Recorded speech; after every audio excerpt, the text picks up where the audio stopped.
সুপ্রিয় দর্শক, আপনারা উপভোগ করছেন বাংলাদেশ ক্রিকেট বোর্ডের আয়োজনে চট্টগ্রাম রিজিওনাল টি20 ক্রিকেট টুর্নামেন্ট 2025 সিজন 1 এর গ্র্যান্ড ফাইনাল এবং টুর্নামেন্টের দুই ফেভারিট যারা একটি স্বাগতিক এশিয়ান চট্টগ্রাম জেলা, তাদের প্রতিপক্ষ ইস্পাহানি ফেনী জেলা। এবং আপনারা জানেন যে টসে জিতে ব্যাট করতে নেমে 116 রান সংগ্রহ করেছে ইস্পাহানি ফেনী জেলা এবং 117 রানের টার্গেটে কিছুক্ষণের মধ্যেই ব্যাটিংটা শুরু করবে স্বাগতিক এশিয়ান গ্রুপ চট্টগ্রাম জেলা দল। তবে এই মুহূর্তে মাঠে ওয়েলকাম জানাচ্ছি দুজন ম্যাচ অফিসিয়াল বাংলাদেশ ক্রিকেট বোর্ডের, দুজনে কিন্তু চট্টগ্রামের ছেলে এবং এই মুহূর্তে দুই আম্পায়ার জয়নাল আবেদিন এবং আরিফুল হক আপনাদেরকে আমন্ত্রণ জানাচ্ছি মাঠে প্রবেশের জন্য।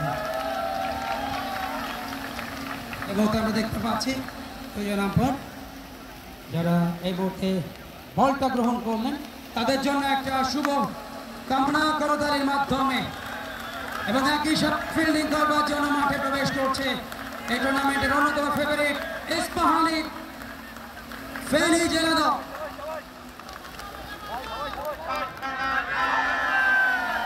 এবং একই সাথে দুই প্রারম্ভিক জুটি এশিয়ান গ্রুপ চট্টগ্রাম।